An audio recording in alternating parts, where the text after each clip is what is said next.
You remember the days when we used to go rent and then pay late fees and all that, right? Look at what Netflix did, right? Now everybody is on Netflix because it's great subscription package.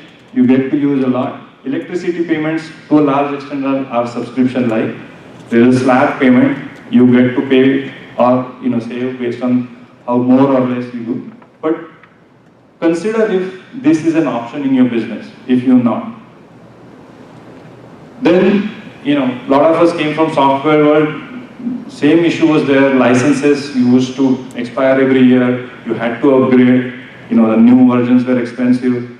Then came Salesforce, and look what they have done now, right? They have aligned again costs to how people make money. And when you meet people on their terms, look where Salesforce has gone and look where their competitors are, right? So again, revenue model is biggest competitive leverage that people don't realize. They spend too much time on technology, they spend too much time on other things. This helps people buy from you. Other option is auctioning, bidding, right? This is a great way of disposing something commodity, but making still bunch of money. Again, you may not realize, but your startup might succeed if you suddenly are in the same market but doing auctions. Advertising, right? Google is one of the biggest company. You don't pay a dime directly to them for using their great products, correct? Isn't that amazing? I mean, if remember there was a time when you bought expensive GPSs, right? You don't pay anything, but they make a lot of money. Consider if your startup could actually be paid for by advertisers. I should have, looking back, my pizza box would have done great if, like Jim, I went to Braves and said, put your logo on this, make this unique gift packages, because box was loved by people. But I tried to compete in the wrong market, in the wrong thing, right? If I had taken this advertising route, I potentially could have made some money, at least recovered my capital. Data monetization. You could be sitting on top of a gold mine if you look at data as something that you can monetize. Transactions or intermediation, right? There are brokerages. They don't really do themselves anything. They are brokerage. They bring together variety of components, particularly in complex products.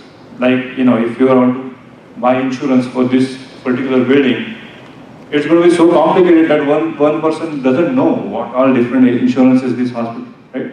So you have to go to a brokerage. They don't underwrite anything. They are a brokerage, but they keep some money. See if idea that you're pursuing could be run like a brokerage, right? Then you're competing in a very different market. Maybe nobody is doing that as a brokerage. Freemium is, increasingly a very popular thing, where you get to a large mass base and then make money from a small percentage of people who are subsidizing your bigger base. I am on Pandora all the time. I was for 3 years listening to it for free. In the last 2 years, I'm paying. I cannot think of going on. LinkedIn, same way. For 2-3 years, I used for free. I realized how valuable it is. Now I have a premium membership. I can't leave that now, right? So in 3 years of free thing, they got me for life.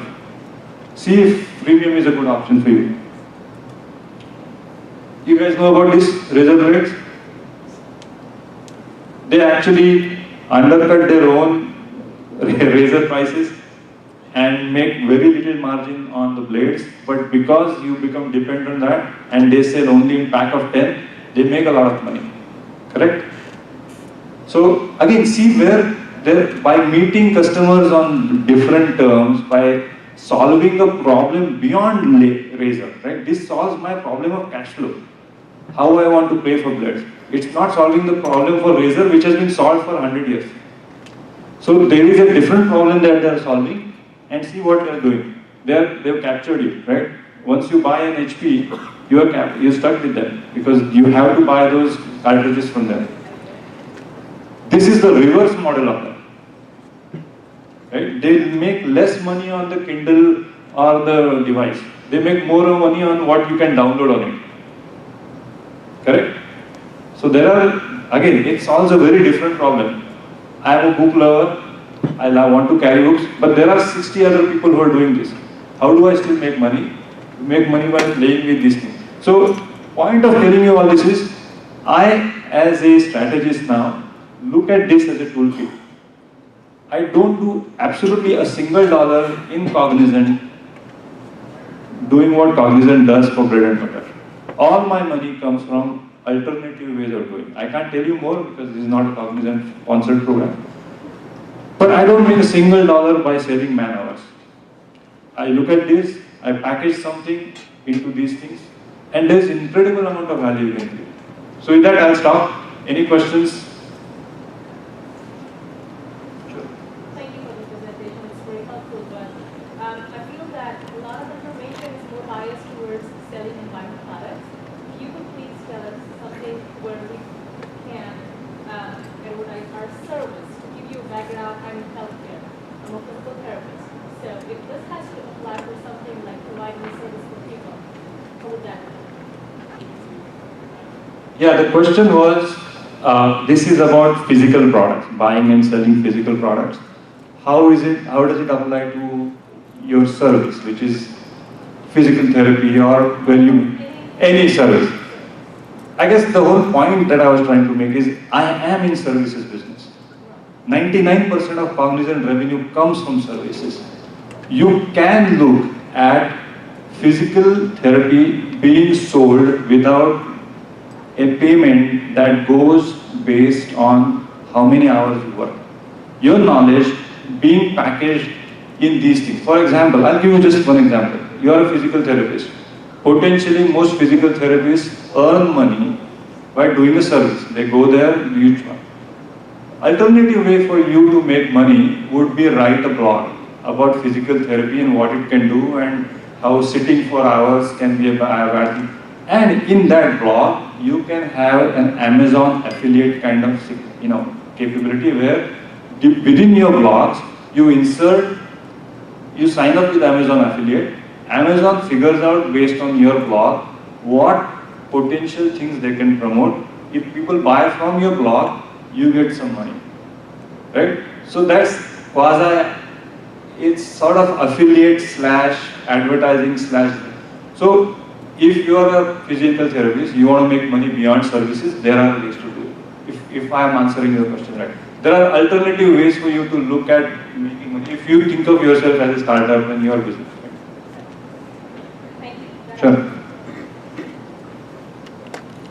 Since we have several options and it all will come down to the designing piece of it, right? Every talk to ours. So you go all out on one thing or you go on multiple things? In your experience, what is the better? I try 3 things, whatever sticks. Because I don't know. Sometimes that's the thing I'm telling you, that people don't know what they want.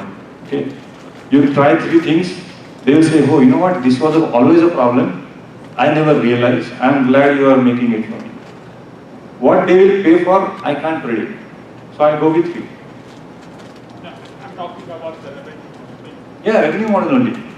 I will try advertising in one side. Another customer, I will go and I'll try affiliate. Somebody else, I go and I'll do something else. Because it is about tacit needs. People don't know how to tell you that they need this till they see your product. And they will say, okay, I'll buy this. I'll buy this from you and not this guy because you're meeting me on these terms. Actually, if you ask me, I've been successful largely because I've made it easy for people to pay me. If that makes sense. Instead of large budgetary commitments that they have to fight for, I have made it extremely easy for people to pay me on a small basis, regular basis. So instead of one large license, I make it a business platform. It's easy for them, I make a lot of money that way. Okay. Thanks.